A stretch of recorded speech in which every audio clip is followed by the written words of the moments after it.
मान्य सदस्य महोदय, आज स्वास्थ्य, खाद्य आपूर्ति, वन पर्यावरण विभाग के कटौती प्रस्ताव के पक्ष में बोलने के लिए महोदय मैं खड़ा हुआ हूं।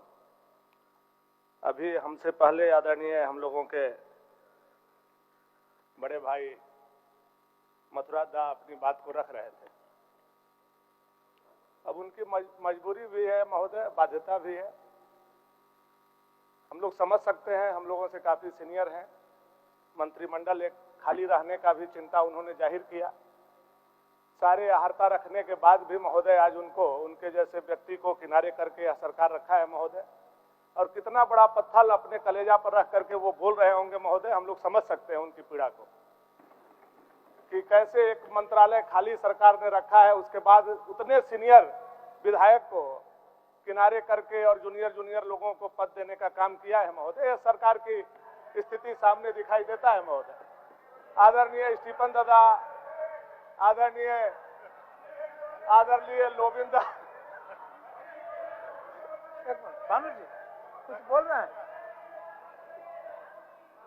पेंदी का लोटा है कि कभी इधर कभी उधर करते रहते हैं, इसलिए इधर आएंगे तो हो सकता है इनके लिए माननीय मुख्यमंत्री ने सोच कर रखा होगा, इसलिए आप चिंता मत करिए इधर का। महोदय पहला बार विधायक बने हैं और पहला बार मंत्री बन गए हैं, तो थोड़ा सा हम लोग भी उस कंडीशन से गुजरे हैं महोदय, तो हम लोग जानते हैं कि कितना उत्साहित है माननीय मंत्री जी। चलिए बोलिए। लेकिन मथुरा दादा के दिल पर, आदरणीय स्टीफन दादा के दिल पर, लोबिन दा के दिल पर, नलिन दा के दिल पर क्या गुजर रहा होगा महोदय, ये हम लोग महसूस कर रहे हैं। और सीता भाभी के दिल पर भी क्या गुजर रहा होगा, ये भी हम लोग महसूस कर रहे हैं महोदय। लेकिन इसका भी बदला महोदय हम ही लोग लेंगे महोदय।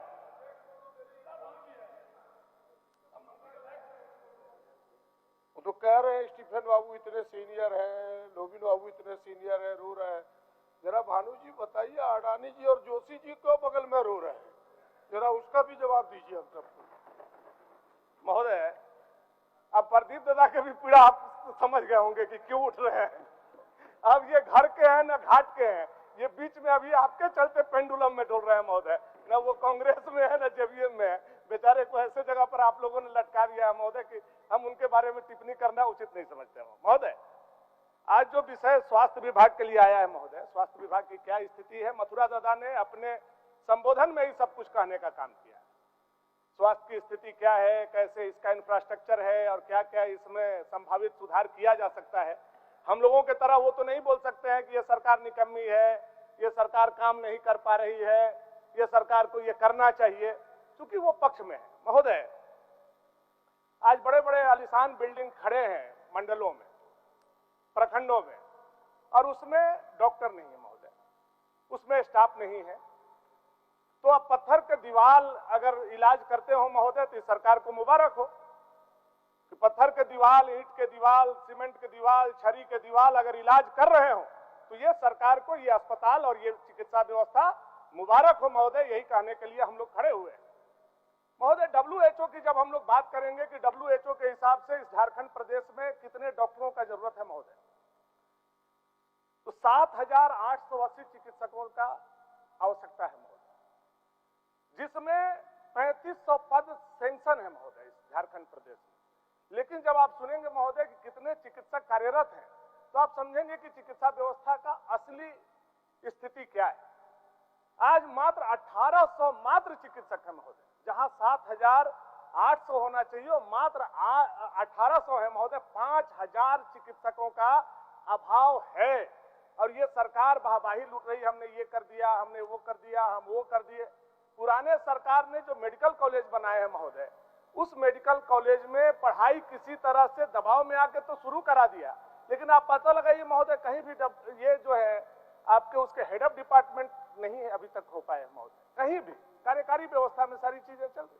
ये मेडिकल कॉलेज की इनकी स्थिति, उस पर सरकार को श्वेत पत्र लाना चाहिए, उस पर सरकार के माननीय मंत्री जी को बताना चाहिए कि कितने लोगों का हेड ऑफ डिपार्टमेंट का जरूरत है, कितने लोग अभी तक मेडिकल कॉलेज में हैं, और नहीं है तो उनके लिए क्या सरकार व्यवस्था कर रही है महोदय। उसी तरह महोदय WHO के हिसाब से अगर हम लोग पैरामेडिकल स्टाफ को देखते हैं महोदय, तो डिस्ट्रिक्ट हॉस्पिटल में 5,184 पैरामेडिकल स्टाफ का जरूरत है, जो नहीं है। सीएससी में 1104 पारा मेडिकल स्टाफ की जरूरत है, जो नहीं है महोदय। पीएससी में 3484 पारा मेडिकल स्टाफ का जरूरत है, जो नहीं है महोदय। उप स्वास्थ्य केंद्र में 4400 पारा मेडिकल की जरूरत है महोदय, नहीं है। मेडिकल कॉलेज में 3000 पारा मेडिकल स्टाफ की आवश्यकता है महोदय, वो नहीं है। यानी 17,172 पारा मेडिकल स्टाफ इनके पास नहीं है महोदय। कैसे ये चलाएंगे स्वास्थ्य व्यवस्था, जब उनका इंफ्रास्ट्रक्चर इनके पास नहीं है? स्वास्थ्य व्यवस्था का सबसे बुनियादी चीज है पारा स्टाफ महोदय, वो इनके पास नहीं है। और 26 महीना ये बोल रहे हैं, 26 महीना हो गया, सचिव का मंत्री से, मंत्री का सचिव से केवल झगड़ा में 26 महीना अगर पार हो जाए महोदय, तो ऐसे सरकार को हम लोग क्या कहेंगे? अब पता नहीं नए सचिव आए हैं तो पटरी पटान है कि नहीं है, नहीं जानते हैं महोदय, लेकिन जो नए सचिव आए हैं और ज्यादा कड़े हैं, ऐसा हमको महसूस होता है। तो कितना पट रहा होगा मंत्री से हम नहीं बता सकते महोदय। महोदय, अगर हम बात करें कि रिक्त पदों की संख्या क्या है, ये तो WHO के नॉर्म सबने बताया।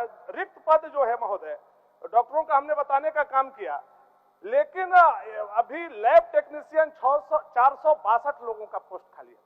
सोचा जाए क्या स्थिति होगा टेक्नीशियन लोगों के नहीं रहने पर, कैसे जांच होता होगा। एक्सरे टेक्नीशियन 120 पोस्ट खाली है, फार्मासिस्ट 412 पोस्ट खाली है महोदय, एएनएम का 2200 पोस्ट खाली है और जीएनएम का 750। ये इनके इंफ्रास्ट्रक्चर का महोदय हकीकत हमने आपके सामने रखने का काम किया, जो पूरे प्रदेश की स्थिति है महोदय। ये इनकी स्वास्थ्य व्यवस्था किस तरह से चरमराई हुई है, और मंत्री किस तरह से यहां से जा रहे हैं गोवा सरकार बनाने महोदय, और जब गोवा सरकार नहीं बना तो किस तरह से मुंह लटका करके आए महोदय। यह आपने देखा होगा, सुना होगा, मंत्री जी यहाँ नहीं थे, उनके बदला में दूसरे माननीय मंत्री जवाब दे रहे थे महोदय उनके प्रश्नकाल महोदय। अब इस दरमियान पिछले बजट सत्र और इस बजट सत्र के दरमियान महोदय एक बहुत बड़ा आपदा जो पूरे विश्व में आया हुआ है सदी का, कोविड का दूसरे फेज का महोदय किस तरह का प्रभाव रहा महोदय, ये आपसे छुपा हुआ नहीं है। यहां ऑक्सीजन नहीं, यहां रेमडेसिविर दवा नहीं, यहां आपका महोदय वेंटिलेटर नहीं, और सरकार मुफ्त कफन योजना बना रही थी महोदय। दुख होता है महोदय, एक माननीय मुख्यमंत्री, प्रदेश के मुख्यमंत्री आकर के प्रेस कॉन्फ्रेंस में कहते हैं कि मंत्रिमंडल में हमने निर्णय लिया है कि जो भी व्यक्ति मरेगा उसको मुफ्त में कफन दिया जाएगा। इससे ज्यादा शर्मिंदगी की बात पूरे प्रदेश में नहीं हो सकती है महोदय, जो माननीय मुख्यमंत्री ने आकर के प्रेस के सामने ऐसा कहने का काम। उस दिन पूरा प्रदेश शर्मसार हुआ था महोदय। सरकार बचाने के लिए है कि मरने के बाद कफन देने के लिए महोदय, उस दिन सरकार का कलई खुल गया था महोदय। आपने देखा होगा कि जहां पूरे देश में खून जो है वह निःशुल्क, लेकिन यह एक कैसी निकम्मी सरकार है महोदय, कैसी निकम्मी सरकार है महोदय, जिसने खून पर भी टैक्स लगाया, और लगाया तो 1-2 रुपया नहीं लगाया, 1050 रुपया। यह निकम्मी सरकार ने खून पर भी टैक्स लगाने का काम किया महोदय। यह निकम्मी सरकार को प्रदर्शित करता है महोदय कि ये खून पर भी सरचार्ज लगा रहे हैं। क्या महोदय, यही दिन देखने के लिए यह झारखंड बनाया गया था, यही दिन देखने के लिए शिबू सोरेन जी ने लड़ाई लड़ा था कि हमारी सरकार बनेगी, हमारे बेटे की सरकार बनेगी, और उस सरकार में खून पर टैक्स लगाया जाएगा महोदय। आज गुरु जी का भी आत्मा वहां बैठ करके रो रहा होगा महोदय, मैं आपके माध्यम से जरूर कहना चाहूंगा महोदय। वैक्सीन कोविड काल में बर्बादी में सबसे पहले स्थान पर हमारा झारखंड, जहां औसत जो बर्बादी का था महोदय 6.3% था, वहां झारखंड में 37.3% बर्बादी रहा महोदय। ये इनका कार्यकलाप रहा है, ये इनकी खूबी रही है महोदय। कोविड काल में रेमडेसिविर का जो ब्लैक हुआ महोदय, आपसे छुपा हुआ नहीं है, हाईकोर्ट के संज्ञान में 100 मोटो केस लिया गया महोदय, आज वो चल रहा है महोदय। किस तरह से कितने लोगों का मौत हो गया उस रेमडेसिविर के ब्लैक होने से महोदय। यह दिन जब इतिहास लिखा जाएगा तो ये सरकार के कारनामे लिखे जाएंगे कि आपदा में भी अगर कोई अवसर खोज रहा था तो यह स्वास्थ्य विभाग आपदा में भी अवसर खोजने का काम कर रहा था। लोगों के मौत पर जश्न मनाना और कालाबाजारी करना यह सरकार का रग रग में भरा हुआ था महोदय। पीएम केयर फंड में वेंटिलेटर आया महोदय, आज तक चालू नहीं हुआ तकनीशियन के चलते, आज तक चालू नहीं है महोदय, पता कर लिया जाए महोदय। पीएम केयर फंड का वेंटिलेटर सड़ रहा है महोदय, पर्दा डाल करके रखा हुआ है महोदय। यह सरकार आज तक चालू नहीं कर पाई। इससे बड़ा दुर्भाग्य की बात क्या होगी। आज चाइना में जो है स्थिति, चाइना में फिर से वेव आ गया है महोदय, लॉकडाउन लग गया, पूरा राजधानी को सील कर दिया गया महोदय, लॉकडाउन लगा हुआ है महोदय। हो सकता है वो यहां नहीं आए, लेकिन अगर आ गया तो इनकी तैयारी क्या है महोदय, यह कहने की जरूरत नहीं है महोदय। यहां तो एक से एक कारनामे होते महोदय। चान्हो में एक बच्चा को करंट लगा, वह बच्चा को मृत घोषित कर दिया गया, उसको पोस्टमार्टम हाउस में भेज दिया गया महोदय, और जब पोस्टमार्टम हाउस में गया तो वह लड़का सांस ले रहा था महोदय। ये इस सरकार का खूबी है महोदय कि जिंदा आदमी को भी मुर्दा अगर कोई घोषित कर दे, उस सरकार का नाम हेमंत सरकार है, यह बात साबित करता है। मेडिकल किट के बगैर महोदय एम्बुलेंस भेज दिया गया इलाज के लिए। बरियाती के मनोहर तिर्की मेडिकल किट के बिना वो एम्बुलेंस पर सवार नहीं हुए और उनका मौत हो गया महोदय।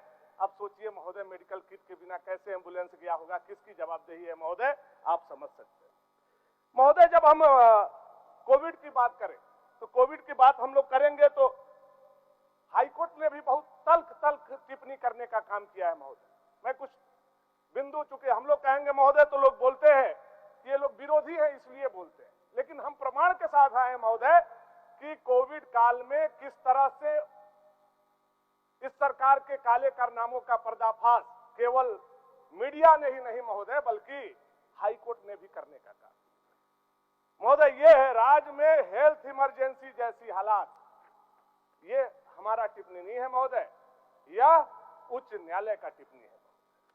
अब आप देखिए महोदय, कोरोना काल में मरीजों को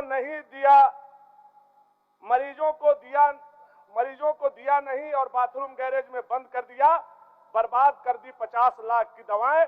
कोरोना काल में बोकारो सदर अस्पताल में बड़ी लापरवाही महोदय, ये दर्शाता है ये सरकार के महोदय। माननीय सदस्य, आपके पीछे और एक आदमी बोलने वाले हैं महोदय। तो अभी कहाँ हमारा 4-5 मिनट हुआ है महोदय, हम 15 मिनट बोलेंगे, 16 मिनट 10 मिनट वो बोलेंगे महोदय। 12 मिनट हो गया महोदय। अब बहुत दिन के बाद बोल रहे हैं महोदय। 12 मिनट हो गए। 50 लाख का दवाएं बर्बाद हो गया महोदय। रिम्स में बेड खाली, फिर भी मरीज के भर्ती कराने में छूट रहे हैं पसीने महोदय। ये इस फेज का है महोदय, जब पिछले बजट सत्र के बाद जो कोविड का स्थिति था महोदय, लापरवाही, नहीं संभलते तो बेकाबू हो गए हालात। ये छपा महोदय, उफ, रिम्स के सदर अस्पताल में के कोई नहीं है माई बाप। अब बताइए महोदय, इससे बड़ा दुर्भाग्य का क्या स्थिति हो सकता है महोदय। रिम्स और सदर के बाहर तड़प कर मर रहे हैं मरीज, एम्बुलेंस में भी मौत महोदय। ये है इनकी कोविड काल की इतिहास। संक्रमित मरीजों के भर्ती कराने में हो रही है देरी, मरीजों के लगातार मौत। रिम्स जेडीए ने बंद कर रखी ओपीडी सेवा, दूर दराज से आए 1000 मरीज वापस लौटे मरीज। ये कोविड काल का इनका स्थिति है महोदय। अब कोविड काल की जब हम बात करते हैं तो कोविड काल के इनके कारनामे तो खुल करके आते ही है महोदय।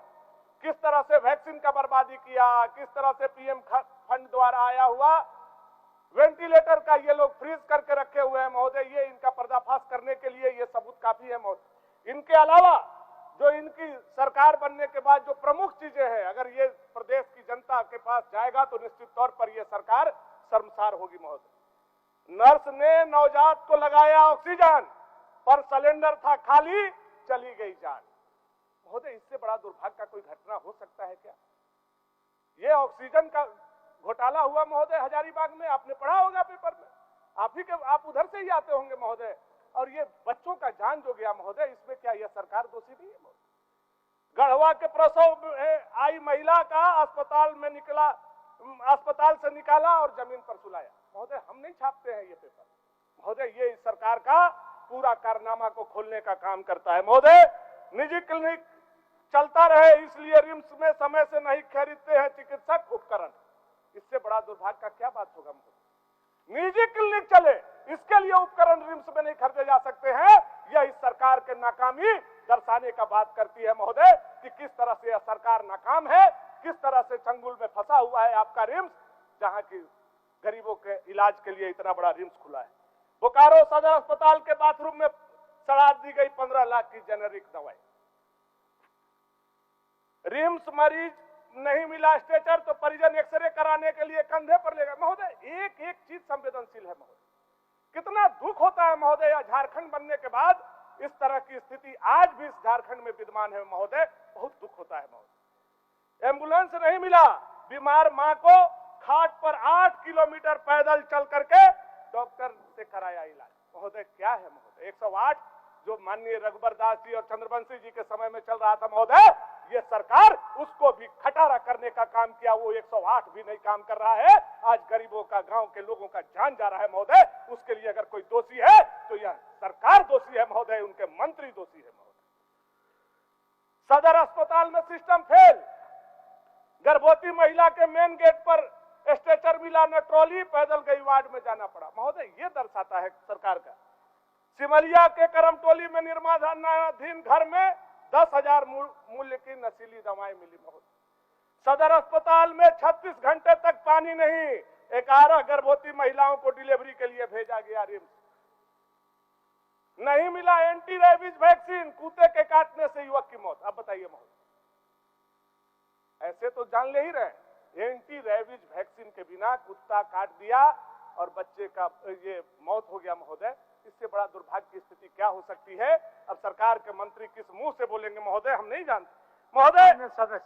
माननीय सदस्य भानु प्रताप शाह जी, थोड़ा बस 2 मिनट आप साथी के लिए थोड़ा छोड़ दीजिए। उनको रिम्स के बारे में आयुष्मान में किस तरह से घोटाला हुआ महोदय, ये हमारे सदस्य ने सवाल पूछा था महोदय, और सीएजी के रिपोर्ट में भी आया महोदय कि आयुष्मान में किस तरह से घोटाला हुआ।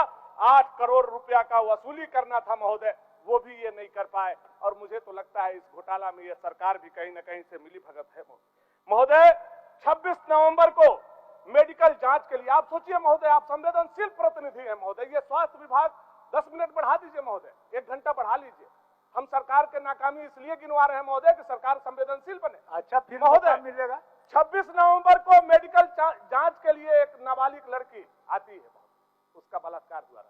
26 तारीख का उसका जांच नहीं किया जाता, 27 तारीख को पुनः बुलाया जाता है, फिर भी बुंडू से आती है, फिर भी जांच नहीं कराया जाता है। 72 घंटा बीत जाता है, उस नाबालिग आदिवासी लड़की का महोदय न्याय नहीं मिल पाता है, वह जांच नहीं करवाती है महोदय। ये सरकार कितना संवेदनशील है महोदय, ये बात पता चलता है। एक तो गर्भवती लड़की, ऊपर से यह सरकार का स्वास्थ्य व्यवस्था इतना लचर है कि यह सरकार व्यवस्था, यह स्वास्थ्य व्यवस्था उसका जांच तक नहीं करवाती है महोदय। यही प्रदर्शित करता है महोदय। बहुत सारी बातें हम लोगों को कहनी, लेकिन समय की बाध्यता है महोदय, और समय की बाध्यता देखते हुए थोड़ा सा महोदय हम लोग कहना चाहेंगे कि बचदानी का बहुत सारा केस आता है महोदय। आयुष्मान में वो इंक्लूड केवल सरकारी अस्पताल में महिला डॉक्टर नहीं है तो उन महिलाओं का ऑपरेशन महोदय नहीं होता है। हमारा एक सुझाव और आग्रह है कि मुख्यमंत्री का जो गंभीर बीमारी योजना है महोदय, उसमें महिलाओं के बच्चेदानी के ऑपरेशन के लिए भी जोड़ा जाए महोदय। अब 1-2 बात हम लोग करके अपना बात को खत्म करना चाहेंगे महोदय। खाद आपूर्ति की बात आज हो रही है महोदय, उसमें धान खरीदी बहुत बड़ा विषय। पलामू के साथ तो घोर अन्याय हुआ। हमारे माननीय मंत्री जी पलामू के पुत्र हैं, पिछले बार भी किसानों का धान इन्होंने एफसीआई के माध्यम से नहीं खरीदा, गढ़वा का नहीं खरीदा, चतरा का नहीं खरीदा। अबर बार भी कमोबेश वही स्थिति है महोदय, पैक्स को दे दिया गया। आप देखेंगे महोदय, ये रिपोर्ट तत्काल का रिपोर्ट है महोदय, पूरे झारखंड प्रदेश में 2,42,954 किसान रजिस्टर्ड हैं, जिसमें मात्र 47,517 किसान का धान खरीदी हुआ है महोदय। अब आप सोच सकते हैं महोदय कि किस तरह से, किस स्तर से धान के खरीदी का किया जा रहा है और कितने किसानों का यह सरकार खरीद पाएगी महोदय। मैं आपके माध्यम से यही आग्रह करना चाहूंगा कि पिछले बार की तरह नहीं हो, कम से कम 100% किसान जो रजिस्ट्रेशन कराए हैं उनका धान खरीद लिया जाए महोदय, यही आग्रह है महोदय। धन्यवाद। वन पर्यावरण पर एक लाइन कहते हुए बात बंद करेंगे महोदय। वन पर्यावरण की क्या स्थिति है, आपसे हमसे छुपी नहीं। जितना हम लोग बचाने में नहीं, उससे ज्यादा कटवाने में लोग लगे हुए हैं महोदय। जंगल विभाग ही जंगल को कटवाने में, खत्म करने में लगा हुआ महोदय। अब जंगल के पेड़ कटवा दे तो सही है महोदय, लेकिन ये जो भू माफिया के आधार पर चल रही सरकार है, जो बालू माफिया के आधार पर चल रही सरकार है, जो कोयला और बालू पत्थर को लूटने वाले लोगों के सहयोग से चल रही है सरकार है, उसकी नजर अब जंगल के जमीन पर भी पड़ गया है महोदय। मैं आग्रह पूर्वक कहना चाहूंगा महोदय, देखिए क्या लिखा है। सीओ ने 352 एकड़ वन भूमि को कर दी बंदोबस्ती, कार्रवाई नहीं। ये है महोदय, अब बताइए महोदय, वन विभाग का जमीन भी या सरकार नहीं बचा पा रही है, वो भी बंदोबस्त हो जा रहा है सरकार के संरक्षण में। इससे पता चलता है ये सरकार स्वास्थ्य व्यवस्था में फेल है, ये सरकार खाद्य आपूर्ति में फेल है और यह सरकार वन के भूमि भी बचाने में असफल है। इसलिए ऐसे सरकार को एक भी रुपया का बजट नहीं मिलना चाहिए। माननीय सदस्य, इन्हीं बात को कहते हुए आपने समय दिया, आपको धन्यवाद देते हुए मैं अपनी वाणी को विराम करता हूं महोदय।